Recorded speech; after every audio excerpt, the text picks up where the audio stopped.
So hit it. This is Penn Sunday School. Here we go, guys. Yeah, it's gonna be the same stuff. We didn't It's the same intro because we didn't get to any of it, but you're gonna love it the second time around. That's the good news.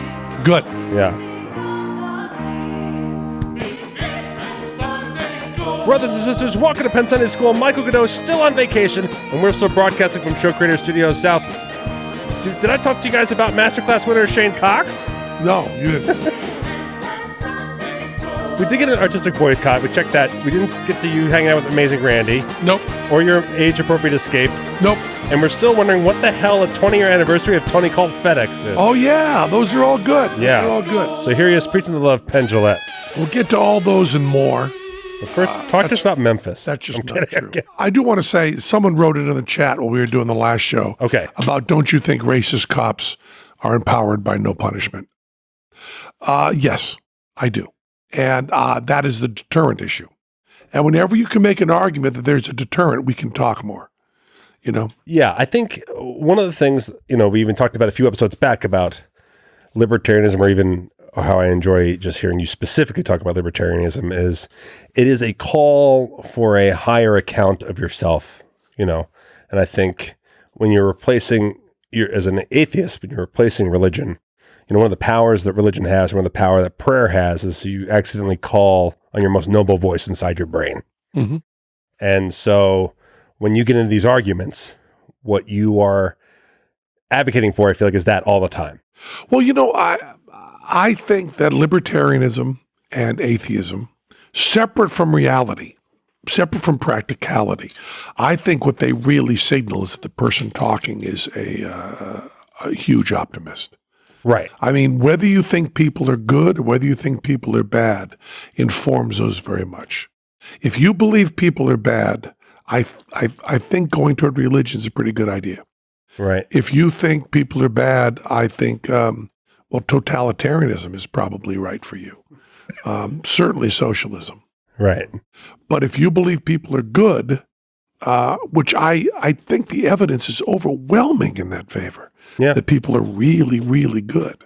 But yes, when there's a deterrent involved, and police officers not turning in other police officers is one of the biggest problems we have. Well, and you talk about, again, something you advocate for, this tribalism, that kind of That team stuff. Yeah. I got your back team mobster mentality kind of stuff. The blue wall. Right. Yeah. That kind of stuff it's difficult. So Some related statements about libertarian or questions about libertarianism as well. you want to lay those on me? Yeah, sure. I have to get really close to them. Stand by.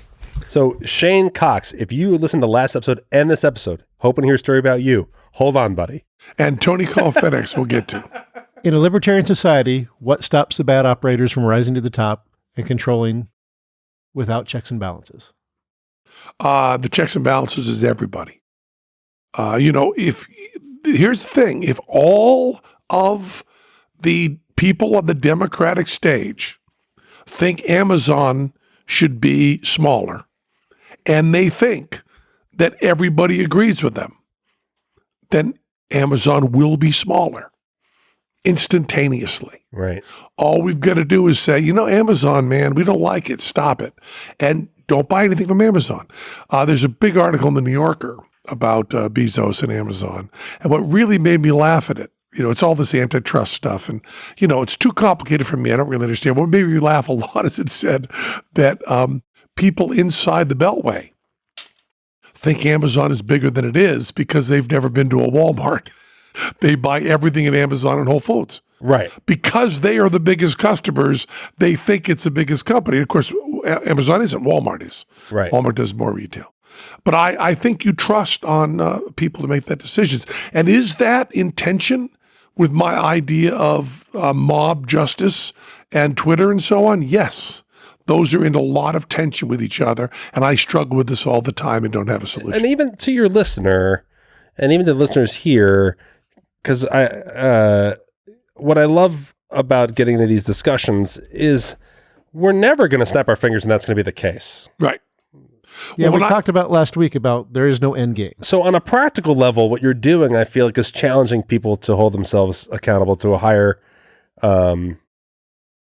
a citizen, a higher level of citizen. And when you argue for libertarianism and people say, "Oh, so no public schools and no roads," you say, "Oh, okay. Well, when we get to that problem, we'll get there. But for right now, let's not subsidize tobacco and do anti-tobacco at the same time. Let's start with that." Somebody wrote in, I think I mentioned this in last week's mail, about we no longer subsidize tobacco, We don't. but not the way that we used to, but we still do the insurance for everybody that's growing crops. So we do it in a way. I kind of want to lay this out in a different way, though. Okay. We're in a tribe hundreds of years ago. We need conservatives to make sure that we still eat the food that we always ate because it's safe. Mm-hmm. We need liberals to try new food because the old food is going to run out. Right. And we need libertarians to keep both those groups from putting each other in jail or killing each other. Just for disagreeing. Right. Good. You've solved everything. Thank you. Yeah. So one of the podcasts I listen to is all about like attempts at utopia failing. Yeah. And that's the thing. It's like we're never working towards that like aha moment. It's just about what we're taking care of and how we're taking care of it. Just the same way we do individually. Yeah. My diet didn't solve everything. It made things a little better. Yeah. Meditation didn't solve everything. Made things a little better. Right. Yeah. All that kind of stuff. So let's talk about Shane Cox. Finally. I got to tell you, we did this masterclass. Yeah. You can still get it. People have been raving about it. They seem It's to awesome. enjoy it. You're in it. Yeah. But I also look at it Yeah. and I read the booklet thing too. Yeah. Masterclass on magic. It's in my book bag right now. So there was a contest that you could come backstage and meet us. Right. Okay. Now, the guy who won it was Shane Cox. Shane Cox. Shane Cox won it. And he came back with his mom. I don't know how old he was, but I would say late teens. Okay. Maybe early 20s. I don't know. But late teens, I guess, is probably the best bet. And he won the contest. He came backstage. And we happened to have 4 magicians, like 6 magicians back there, plus another couple people are friends of Tellers. They're all backstage. And I am just going to do, glad handing, Hey, congratulations. Good to hear with your mom. That's great. You liked our master class. Did you have fun with it? And he said, well, I'm working as a semi-professional now. I said, me too. And I thought, well, this is just me smiling and being charming. And then he says, I can't believe this. He says, like the ballsiest thing you can say in that situation. He says, can I do a trick for you to show what I learned? Wow. He said, this is a trick that I invented. Shane, I have performed tricks I just learned in front of Penn and Teller. It is not a comfortable experience. So he has me name any card I want. Mm-hmm. Now, first of all, he gives Teller an envelope. Okay? Says, that's my prediction. Hands it to Teller. Oh. Then he says to me, name any card you. Then he hands me a deck. And I get the order right. He says, name any card you want.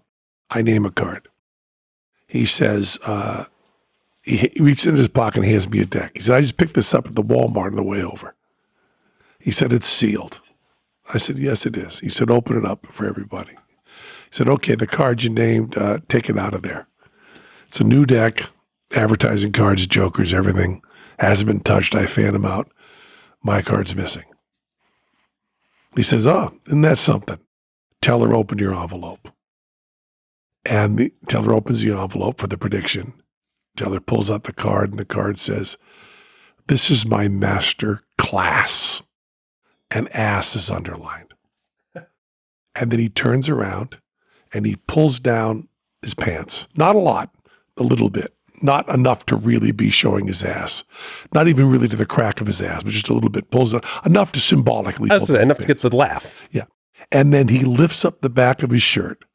And on his back is a tattoo. I believe temporary tattoo. But it's on his skin.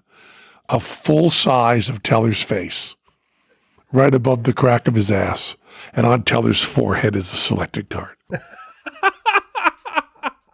Now, if you go to my Twitter, you can see a picture of this. Yeah. And I want to make sure, I told I saw Shane Cox after the show, and I had already tweeted it before I went on. So I said, if you see me, link me to that. But I'm telling you, remember that name, because Shane Cox, you might be hearing from again. It's also just fun presentation. Yeah, really fun and really gutsy. And his mom videoed the whole thing. So I wouldn't be surprised if Shane puts it up. Yeah. And you can see it. But yeah, he was really good.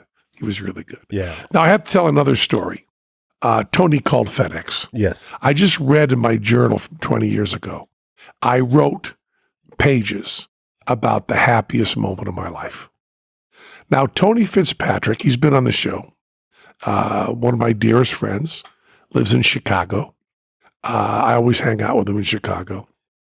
He is an ex prize fighter, ex shitbird, did time in prison.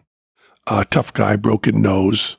You've seen him in, what was The Fugitive? The Fugitive, is that the movie with Tommy Lee Jones? Yeah. And it was like Marshals or something. Yeah. Great U.S. Marshals. He's in that, like, raping someone or killing Tommy Lee Jones and beats him up. He's in Mad Dog and Glory. Bill Murray beats him up. He's in all these. He's in, Con Air. Someone beats him up. He's in Patriot. He beats himself up. Yeah, that's right. He's in Patriot. Yeah. He's a bad guy. Yeah. And he's the only one qualified out of that list. Yeah, I love Tony. He's an artist. Yeah. What he really does. He did all the Neville Brothers albums, and he does. He's really good. He's a great artist. Talented great guy. And Tony is street, and he is wise in streets. And I was hanging out with him 20 years ago. Okay. And I helped him as much as Penn helps. You've all seen me help. I don't help. But I carried a couple boxes, and he went to FedEx. And he mailed some stuff to a collector who'd bought it in Sweden. Mm-hmm. And he came out and said to me, as we were driving away, he said to me, Jesus, it's $900 to send this stuff over to the person. $900 in FedEx to send it over. I said, well, did you haggle with them? He said, no, you can't haggle with FedEx. I said, well, they expect it, man. He said, what? I said, yeah, they start out at $900. They expect you to come in at $600. Then you decide at about $750 or so. He said, no, I just thought it was one price. I said, no, it's never one price. FedEx always haggles. That's their business model. They haggle. So then I immediately sent an email blast to everybody that Tony and I both know and told them what the scam was and said, tell Tony that you fed it. So Tony immediately calls a friend of ours who sends a lot of stuff out and says, hey, I just sent some stuff FedEx. It was like $900. And the guy says to him instantly, what'd you end up paying? He goes, well, they just charged me $900. They go, yeah, well, that was their opening. What'd you end up at? And then he calls another friend. Then he's sending emails to everybody. Then he finally talks to Teller. And Teller, I'm telling you, Teller's a very, very dangerous man. Yes. Yeah. Teller goes, oh, yeah, Penn's fucking with you. You probably would have ended up at, 800. You wouldn't have got 750. He said, yeah, he's just fucking with you. Wouldn't have got down that far. Penn always thinks you can get down like 20%. You can't. You can't get 20. You get 18% off. But I don't know what exactly they're given to where they can haggle, but they can always haggle. He said, so you come into FedEx, he said, you're not too bad if you get them 10% down. He says, so you probably would have settled at 800. He said, but at 750, maybe Penn could have done it. Tony works himself into a lather. He goes out of his mind. This is the strangest prank. And Tony, I'm going to say this sentence and you'll be able to see me pitching a tent in my pants. It is still the happiest moment of my life. Tony calls FedEx. He reports this back later. He calls FedEx And he says, there's no sentence I love more. This is Tony Fitzpatrick. I'm not a mark. That's the first sentence he says. I don't fall for shit. I just paid $900 to ship a package over there. They gave me the $900 thing, and then they charged me that. I should be paying like $700. He's not even talking to the same person. They go, what? He says, I paid $900. They go, where were you shipping and how much was it? And he like tells them. They go, yeah, $900. He goes, yeah. No, I should have given like $700. I want like at least $200 back. They go, what are you talking about? We do the weight, and we do the distance, and we do the time, whether it's overnight. You could have gone for land rate that would have been lower. He goes, no, we're going to negotiate right now, and you're sending me a check back. Tony calls me like half hour later and says, I just called FedEx. At which point, I am knee deep in my own cum. I am out of my mind. I am dancing. He calls me in an airport, okay? And I am dancing in the airport. Teller sees me dancing. I'm spinning and joyous. And I'm saying to Tony, I will tell you, me having 10 hours of sex with 3 Uma Thurman clones, I would trade that all in for you calling FedEx. I'm just screaming. I know that every single experience of my life, I said, opening on Broadway, rave review, I would trade them all in for this moment. And I am dancing and waltzing. And I said, I am Ahab. I have found the white whale. I have one life. I am the greatest person. And I'm dancing around there. And Tony goes, what? I go, you can't call FedEx and negotiate. He goes, what? Well, what? I go, I was just fucking with you. And then there's this long pause. I mean, really long pause. And Tony goes, you fucker. And then I'm out of my mind. I'm just dancing around. And then he starts saying, what about Teller? I go, I just screaming. I'm in the airport so loud that it's causing a disturbance. I'm out of my mind dancing. I'm singing. I'm so happy.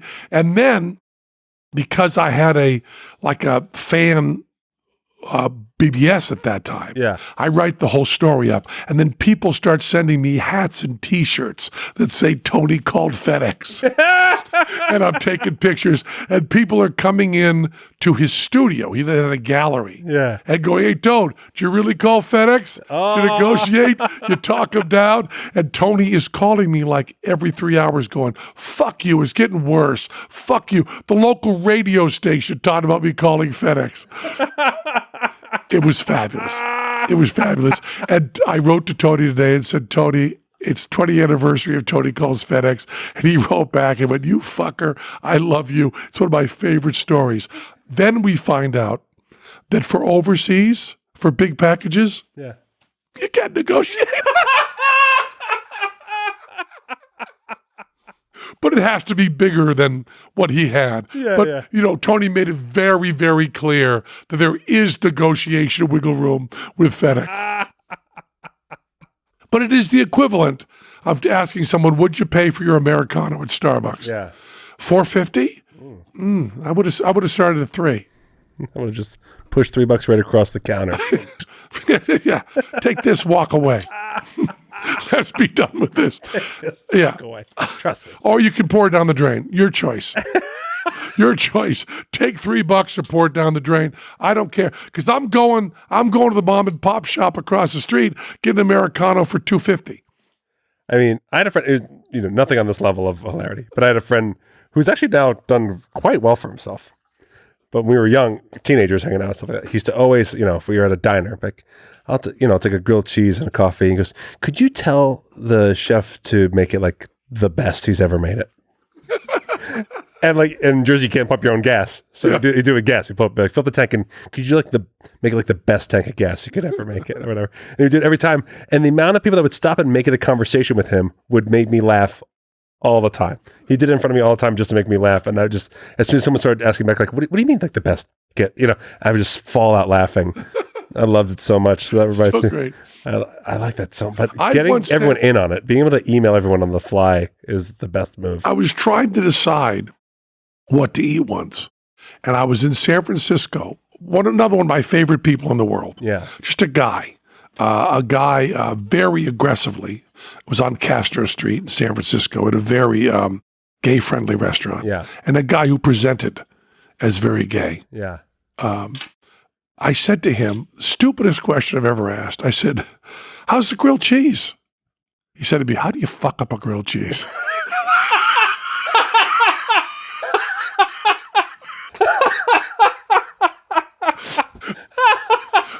Greatest answer the server has ever given me. When I was a cook at Tierney's, I had to come out, grilled cheese. I used to go, here, it's the second best one I've ever made. And it was, why second best? I go, well, you're going to eat it. And you're going to think I've had better. And I want you to know that I have a better one in me. So Tony called FedEx Oh, man. and saying the first sentence, I'm not a mark. Yeah. When it's a practical joke played on you, makes it, I mean, you realize how Please, sweet yeah. that is? If you don't know please Google Tony Fitzpatrick. Just look at a picture of Get this a guy. picture of Tony. Get any clip you can off of YouTube. Just listen to this guy talk. See this guy make a move. And then re-listen to that story. It is the best. 350 pounds, 6'3", A monster. broken nose. And imagine him, I mean, when he first called me, Yeah. it was absolute rage. I mean, it's me doing my witch's cackle in the face. He was really mad at me. There was no joy No. at all for like 2 hours. And then the next time I saw him, he just could not stop hugging me. You're the greatest person there. You're just out of his mind. But man, there was this wonderful suspended seventh chord before it landed, where Tony was just, what the fuck are you? It was just beautiful. Tony called FedEx, and I used to actually, every one of my emails had an automatic address that was TCFE. TCFE Penn, TCFE Penn. On everything I wrote, TCFE for like 3 years. Tony called FedEx. TCFE, TCFE, TCFE. Tony called FedEx. And when he was telling his story, you know, where he was kind of a hero or a street guy or really smart, we'd be sitting in a place in Chicago with all his posse. Yeah. I just go, and he called FedEx. Shut up! So speaking of old and dear friends, Yes. last week, Randi and his husband, Davey, came to Vegas. And Davey was working on a sculpture at our house. He did the insect Buddha of Vegas that was used to be hanging in the Slammer, my old house. Beautiful, huge. You've seen it. Yeah. Huge pink.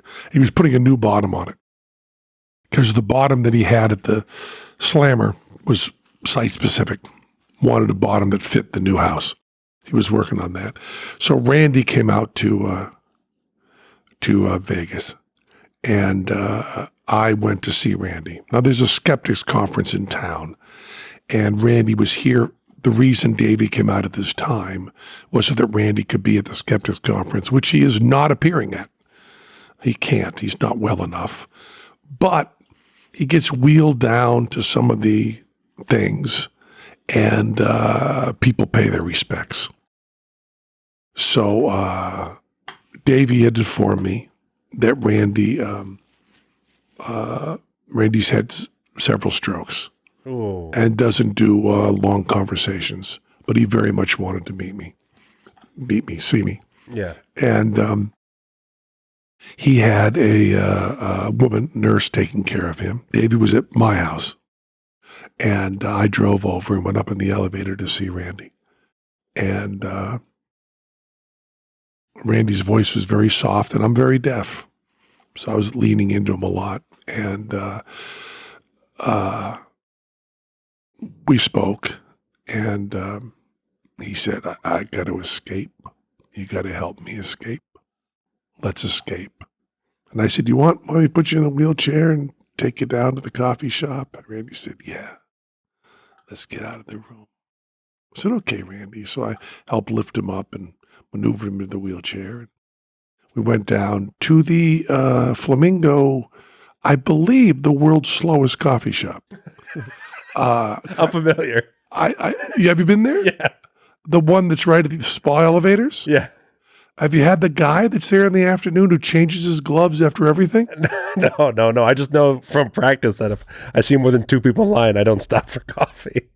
It's incredible. That it's faster for me to walk all the way out to the link and go to Starbucks. Yeah.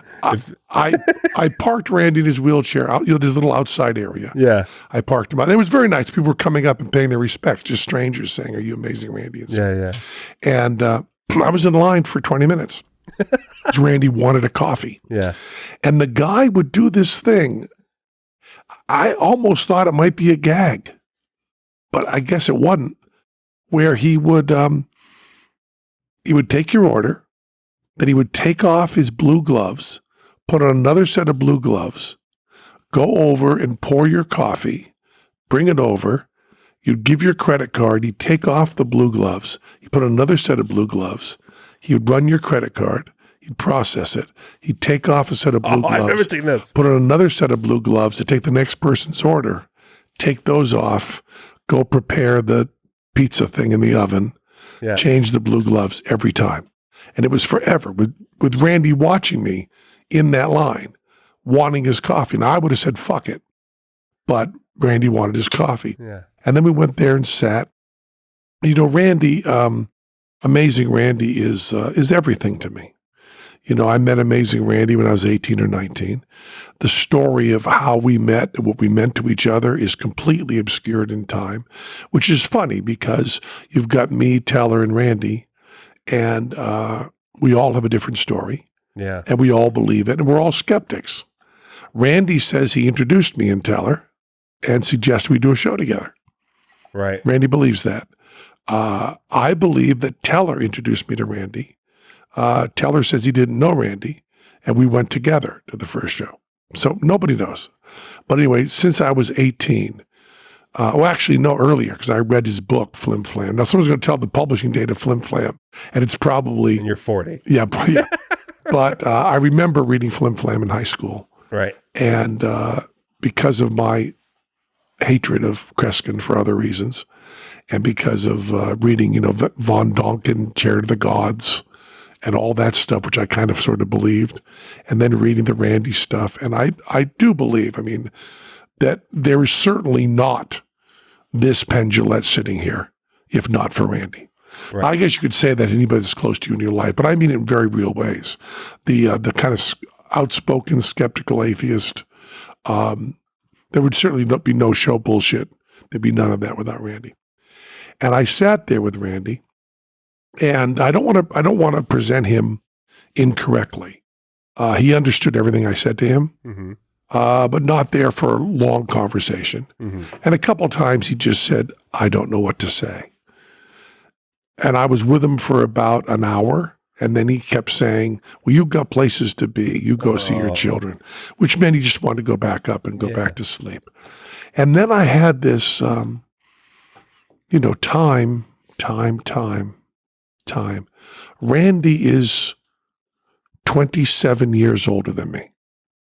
He's 27 years older than me. Piff is 25 years younger than me. Mm-hmm.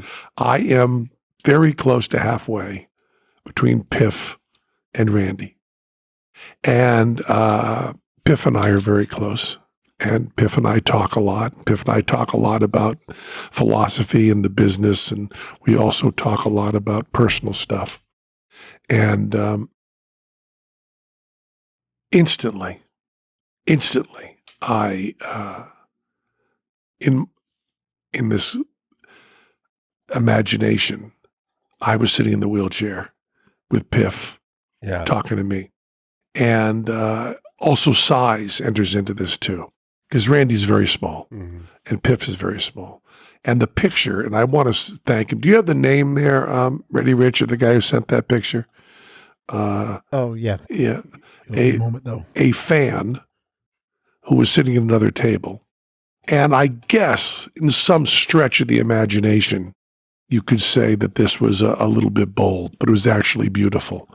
A guy sitting at another table took a picture of me and Randi talking. So it's not us posing. Several people came. Julia Sweeney came up. Right. And talked with us a little bit, and several other people came up that were from the conference. But one guy sitting at a table who didn't want to bother us just snapped a picture and was kind enough to send it to Penn Sunday School. And it's a picture of Randi in his wheelchair and me leaning over very close to him because of my hearing and Randi's quiet voice, and sent it to me. Just a gorgeous picture. And Grant Hunter. Grant Hunter? Thank you, Grant Hunter. For doing that. Just beautiful. See that picture? You want to take a look at it? Oh, that's great. Yeah, you can see it there. And I'm kind of leaning over, and I'm so much bigger than I just suddenly saw the roles reversed and Piff in my seat and me sitting there, and it was very powerful. And then I realized that Moxie is the same age younger than Piff as I am than Randi. Mm-hmm. So if you've got Moxie, Piff, and me, you've got Piff in the middle. If you've got Piff, me, and Randi, you got me in the middle. Yeah. And I just thought about how when I was 14, Randi was Piff. Yeah. Right. And when I was Piff's age, Randi was my age. Yeah. And just going through that. And it was really, Johnny Thompson, as you know, ended virtually every conversation with everybody with "I love you." Yeah. Every conversation. So I'm fairly certain, although I don't remember the incident. You may remember that you do remember the incident, but I'm fairly certain that the last thing Johnny Thompson said to me was, "I love you." Yeah. Because he ended every conversation that way. And I said it back to him. Actually, you were doing a trick that he was going to comment on, right? What's that? With Johnny? Johnny? Johnny. Yeah, he ended with making a joke. Basically, I thought I was going to work with him more. Mm-hmm. And then Foolish was happening, so I was planning to work with him afterward. But he gave me his chop cup when he was working on Chop Cup. Mm-hmm. And then all of a sudden, right before Foolish, he said, "Wait, I want my. You have my Chop Cup, right?" He's like, "Give me that back. I want to work on it. I don't care about the cup. It's the balls. I don't have Chop Cup balls to work on a Chop Cup routine." I said, "Johnny, you don't need your Chop Cup balls back. You just need Chop Cup balls. You having your balls back makes no sense. Me having your Chop Cup balls is awesome. So I'm keeping your Chop Cup balls and I'm giving you new ones." He goes, "Fine." So then I had him with me, and so I went in the first day, and of course he had quit. And of course, he had quit. It was actually late. For those who don't know, every season of Fool Us, Johnny Thompson quit. Yeah. And then would call me and we'd beg him to come back. So so I gave it back to him or whatever, and we made a lot of inappropriate jokes about having each other's balls, but but he said he's going to go, and he gave me a pat on the shoulder and that smile that he does with his whole face, which I just loved, and just did a callback on the way to the door. He goes, "So I got your balls and you got mine," and just in a way that made me laugh. And then he walked out the door. Yeah. Well, I said, "I love you" to Randi. Yeah. And I walked out the door, and I just stood there in the hall, and then outside the elevator before I hit the button, just crying. And what's really funny, and we know this because of the Flamingo. Yeah. When you're walking in the Flamingo out to valet parking, Right. from the coffee place, from the spa elevators, where the diorama of Piff's outfit is. Yes. Yeah. Right. When you're walking by, on your right there is a cosmetics store. Yeah. That's run by, I believe, Israelis. Mm-hmm. Okay. So as I was walking down there, this man comes out and goes, "Your skin looks very good, but your eyes are so red. I have these things for..." So he's trying to hustle me. And I'd seen him at the coffee place where I was with Randi. I'd seen this because he was eccentric looking. I mean, very bearded and dressed rather extravagantly. And so he was hustling me to sell me cosmetics. Geez, must be a tough gig to sell cosmetics to people walking by in the Flamingo. But he was doing it. Yeah. And I said to him, he said, I can make your eyes. I said, well, listen, you saw that. That was an old friend I was sitting with. And so I'm not going to talk cosmetics with you. And for some reason, somehow, I burst through. Wow. And he went, oh, yeah. Oh, wow. Yeah. And I said, that's the eyes, man. Oh, yeah. Yeah. And then I went to meet my family, and I sat in the parking lot for, I don't know, I guess waiting for my wife to arrive. I sat for like 25 minutes and just cried in the car. You know, it's funny to think about that Johnny incident is that it was right after Sebastian DeThese's rehearsal, who did the Allison act, Allison the Duck, Amazing Allison. Oh, yeah. You remember the guy who came out and he moved the duck across the stage with a string? Yeah. A really eccentric act. Really weird act, yeah. And, but he had said, he was the only person, and Johnny came back to rehearsals that day, and so he was the only one at the end of rehearsal goes, before I leave, can I get a picture with Johnny Thompson? I said, sure, and I took the picture of it. And then he walked out of the room. And so I remember for the memorial, I had to write him and be like, you have the last picture of Johnny Thompson.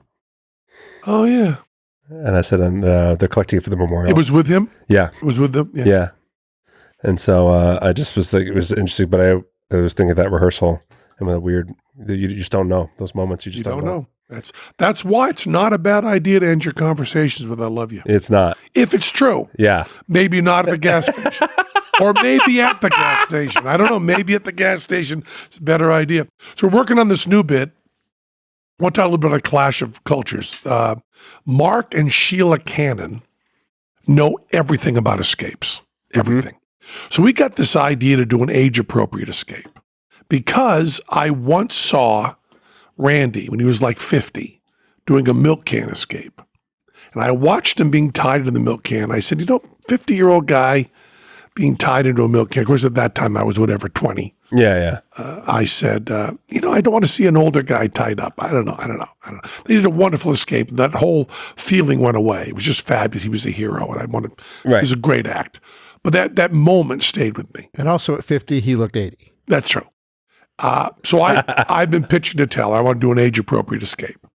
So Teller and I wanted to do escape from rocking chairs, tied to rocking chairs, tied up, and do the escape using like reading glasses and canes and all that stuff. So it's an age-appropriate escape. I think a pretty funny idea. But we don't have Johnny anymore. Yeah. So the best escape people, the guys that Johnny would have talked to, were Sheila and Mark Cannon. Now, Mark Cannon is a state trooper in California, and he runs the air troopers. He runs the helicopters and police airplanes. He's a straight and narrow guy. So we, several months ago, sent him the premise. Here's what we want to do. What can you tell us for escapes? And we hire him, because we've been doing that a lot, as you know, hiring other magicians to come in. And we bring McBride in, Jeff McBride, who also knows everything about magic. And it was really, really funny because Mark Cannon and Sheila are very straight and narrow people. So Mark Cannon talks like this. This gosh darn master's lock, the way they make the gosh darn things, it's such a way that you can't gimmick the keys in there like you can with an American lock. But the gosh darn masters look really nice in a close-up. So we probably want to use the masters anyway, and we have more trouble gaffing them. To which Teller says, well, the cocksucker's only going to be on. The motherfucking camera's going to be coming in around like this. And he goes, well, if your gosh darn camera is over here, and that is the way the whole rehearsal goes, but nobody ever shows No acknowledgement? any discomfort with it. Oh, yeah. Both sides are completely comfortable. It's not like he winces when we say that. Yeah. He's a police officer. Those words don't make him wince. Right. You know what I mean? But it's really, really, really funny. And I also love that he made, if you and Sarah were the experts on restraints in the world. Right. You knew everything about locks and chains, and you were trying out stuff on Sarah. She was trying stuff on you, and you sent us a lot of videos of how about a gag this way? How about tying your arms here this way? How many sex jokes would you have made about you and Sarah and all the restraints you had? I mean, infinite? Infinite, constant, that's all. Not one peep from either one of them. He says stuff like, get the chains and the leg irons from the trunk. Would you please, Sheila? She goes over and gets not one joke. And finally, after 6 hours of working together, Mark Cannon says, we said, do you have any sort of other kinds of leg irons here? Are the other sort of handcuffs here? And he goes, oh yeah. I got a 100 pair, and that's not even counting our personal collection. I go, oh, finally, for the love of Christ. I can breathe. I can just... Waiting for that joke for this whole time. Biff and I talk all the time. You meet someone new, and if they curse first, there's not a greater relief I have. Yeah. If they curse first in the conversation, I'm like, oh, good. Oh, that's great. Now we can all relax. Now we can just talk. Yeah, now we can talk. Yeah. Yeah. They finally made one joke. Yeah. That's great. But working with them, Teller said this wonderful thing, which I really loved. And it was such a wonderful compliment, and I felt it too. Teller said to Mark and Sheila, he said, I just wish that someday I would know as much about anything as you know about this stuff. Really? Yeah. Wow. It was impressive. And the other thing that's really crazy about him is that he does all this magician stuff. He's done stuff for Copperfield and everybody else. If you're going to do an elaborate escape, you want Mark Cannon on your team. He performs himself as well. Yeah. But you want him on your team. If you want to know what kind of jump cuffs Houdini used in this particular shot, he can tell you how they were gimmicked, if they were gimmicked, what key works, how you do it. He knows everything. But he also, and this is when it gets so kind of beautiful, at the same time it's creepy, he also gives lectures to people who are in the military and people who do hostage negotiations. Jesus. And he was telling stories of people who escaped from Vietnam prison camps and Afghanistan prison camps and the techniques that they used. Wow. And he's also telling the kits he sends out to people who are going behind enemy lines what he can give them that give them a better chance to escape. And my goodness, he knows these guys and talks about it. So, he was saying, we can do this whole thing legit over here. You can do this legit. And we're going, I don't think we have any room for legit. we're doing a magic show. We do 250 shows a year. So. We're not going to do any legit. What about, because you guys have your own personal moral issues with portrayed escapes in magic shows also, don't you? Yeah, well, if there's danger. Right. Only if there's danger. And was he... in the rocking chairs. Was he challenged by that? No, he's fine. He told me an incredible thing. He was telling me how, and I'm giving away secrets here. I'm sure Mark will understand. But he was saying that one thing you can do, one thing that looks like it's impossible to fake, is if you put just a plain chain around your wrist and padlock it, and the padlock is legit, and then you tie that to another one. How do you get slack on that? And he said, we can take tiny threads and you can skip a chain and tie the other two together and you can't really see it. And then you can break the thread and that gives you enough slack to slip your hand out. Wow. Okay. That's a big secret. Yeah, it's pretty cool. But he said there was a guy who was held by ISIS in Afghanistan for a year and a half. He's got a book out. Mark Cannon, of course, knows him. And he was, first year, there were armed guards in the room with him every night. But he says, as the Stockholm Syndrome is bullshit. That's not really real. But people do get comfortable with each other. And both sides get comfortable with each other. Yeah. So they would have armed guards. Sounds more like human nature than Yeah. syndrome. Yeah. They were really careful, but then they would have him at the end of the day put a chain around his ankle, padlock it, and then he would padlock the other end to a stake in the room, and they would keep him in there all night. That's the way he was chained up. And they would have him do it every night. And every night they would check the locks after he did it. But they just got lazy, right? Why Sure. should I chain this guy up, have the other guy chain? You do it. So he waited for his hair to grow out. Okay, when you're doing an escape, that part of it is waiting for your hair to grow out. Yeah. You're a serious motherfucker. The magic method is if you're willing to work something way longer than the audience thinks they would work on it, you're in good shape. Yeah. So he's step one of magic success. And Waiting then for your hair to grow out. he pulled his hair out, some of it, and he braided it. And he then worked on whenever they weren't looking, he would tie the links together on the chains. They're in the room with him all the time. Just kind of do that with the chains until he got 4 links that were tied as 3, or 6 links tied as 4. Yeah. He had 2 links worth of stuff with his hair. And then that night, chained himself around the ankle, put the lock on. They came over, checked the lock, checked that. He waited till they were gone and then had to just break his hair. Then he could work his foot out of there. And then it was just out the window, down 2 stories and past the guards.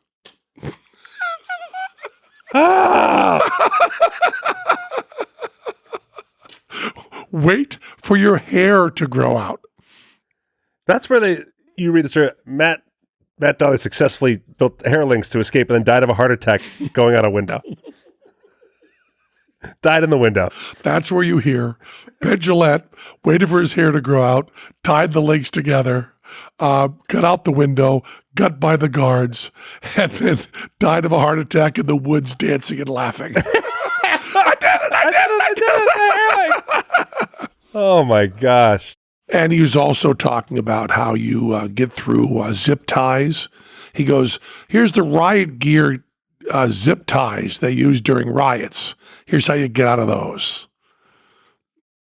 Now, everybody knows that there's this cuffing here, but you can also use this. He just, and he gives lectures to people who are likely to be kidnapped. Oh. Yeah. He knows everything. It's like, I'm still caught on this hair guy. I get having the idea. I don't even get the patience, but like just something to carry you through the day, right? Like at the very least, you got to go like, this sounds crazy, but you know what? It's an activity and I'm stuck in prison. Yeah. I'm just going to go ahead and do this hair braid thing. Now I'm growing my hair. It's simple. That's what I'm doing now. Yeah. Now we're in the hair growing. Now I'm in the hair growing phase. I'm accomplishing something by doing that. And it's just plan A. Yeah. So let's just ride this out.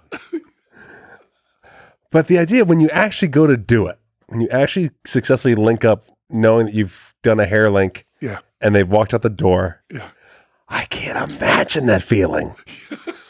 I can't. Just, and for the first time, and I mean, at the very least, however long it takes you to grow your fucking hair. So whatever, how long that is. Well, it was 1.5 years is what I remember. You're just out of the chains in that office. But I remember, out of the office is a really nice, in your own shit. Prison. Yeah. But then you have to work your foot through it, right? Because you've only gotten like just a little bit. So you're already ripping your foot through it. Yeah. And there's a moment when you're over that. There you go. There you fucking go. There you go. Get the rhythm. There you go. There you fucking go. Get it. Get the rhythm. There you go. There you fucking go. Get it. Get the rhythm. There you go. There you fucking go. Yeah, Ben Kingsley cutting his thumb off the Coke can. Yeah. Oh. Yeah. That's to get his hands through the cuffs. That's the thing. Yeah. But that's crazy. Yeah. So Mark Cannon. Why get him in here? Why are we talking to this guy? Why are we talking to Mark Cannon? Gosh darn. Yeah, I want all of that. I want the gosh darn. I want the crazy stories. We got to talk. This guy sounds like a podcast guy. We got to get him in. Get him in. Yeah. But I think you can find him, Mark Cannon, on the On the web, you find him doing escapes. And he's worked with everybody. Telling the most gosh darn bone-chilling stories you'll ever hear in your life. Yeah, and he just throws in there, you're talking about, oh, this will be funny, we'll do this, put the chains around your neck. In the tiger cages in Nam, what they used to do, shut up! And then you're like, anyways, we have rocking chairs? We're going for laughs. Yeah. So I feel like I empathize with the guy. Wow. But I think it'll be a good bit. Sounds like a great bit. I think it'll be a very good bit and funny and also amazing. We've got some wonderful stuff. I mean, the way Teller's getting through my zip ties, I think is going to kill the audience. Yeah. And we're also doing rocking chair stuff that's not acrobatic, but pretty amazing. That's awesome. Mark has it set up that we can rock our rocking chairs into each other to be in a horizontal position in balance. Oh, wow. Yeah. Which he's been sending us videos for months. And it's really funny because the videos, it's so great because it's just like, I tied Sheila up using 3 master locks, chains, a leather belt, and zip ties. Here's what she looks like. It's like he's sending us pictures of his wife tied to a chair. Not the only one to do that. Dear Penn, Teller, I'm no locksmith, but here's a picture of my wife. Sure. I mean, maybe we'll get some. Sent to Penn Sunday Western School. Penn. Here's a picture of my wife or husband, Yeah. loved one, tied to a chair, listening to Penn Sunday School. He never liked Penn Sunday School, so we tied him to a chair. Turns out he is no escape artist. You got anything coming up now? Yeah. I'm actually touring with Piff all November, so I'm about to go off to Massachusetts and New Hampshire next. Where are you playing in Massachusetts? Probably Boston. Plymouth. Yeah. Oh, goodness. Plymouth. We're playing Plymouth. Which where Bob Dylan started the Rolling Thunder. I'll bring that up a lot when I'm there. Please. And we're going to Keene, New Hampshire. Keene, Lon Bronson's hometown. There we go. I love Keene. After that, yeah, we're heading all over the place. And after that, I know we're going to. Oh, you know what's in Keene is the fucking Fuking Great Thai. Oh, it is. Yeah, that's where that restaurant is. Oh, great. Is it the Thai restaurant that had their T-shirts banned? Yes. And I have one of them. Yeah. Get yourself a T-shirt. I will do that. You have yourself some fucking great, right? Fucking great. Foking or pho. Vietnamese is pho. Vietnamese is pho, but it's spelled PHO, right? Yeah. So fucking great. It must be Vietnamese, not Thai. Yeah. So go to that Vietnamese. I mean, there's not a lot of places called fucking great. I'm sure we'll find. I'm sure they'll know what we're talking about when we do. You got some fucking great place. Oh yeah, right down the street. Yeah. Yeah, we're going all over the place. So if you go to either mynoodler.com or themagicdragon.com, all the dates are there. I'm with him all of November doing 9 different stage shows. I'm excited because I'll be in a theater for the first time. Are you performing on stage? Yes. I'll be Opening? doing 20 minutes, yeah. Oh, great. Yeah. And I'm excited to see, I toured with them mostly comedy clubs. Mm-hmm. So now we're going to be in theaters. And so I'm excited to see how my stuff translates and adjustments I'll make to making it work in large theaters. I'm sure you'll kill. Anything else from you, Ready Rich? You're flying out, aren't you? Yep. Where you flying? Leo Kottke, Portland, Oregon. Oh yeah, you're a Leo Kottke fan. He can play that guitar, can he? Yep. Okay. So anybody that's going to the Leo Kottke concert in Portland, Maine, look for Ready Rich in the audience. What's Oregon? Portland, Oregon. Yeah. Portland, Oregon. Oregon. So all the people in Portland, Maine, apologies. Apologies. Stay home. Okay. And that was Penn Sunday School. That was Penn Sunday School. Cha-cha-cha. And to our listening ears, You become naked. nature sang and Round us rang! music of the sea. I disagree with Matt. If you could find Leo Kottke in Portland, Maine tonight, you should definitely go see that show. Good thinking. I have to pee. That's why I'm at the end of the show. I'm going to talk about Mark for a lot longer.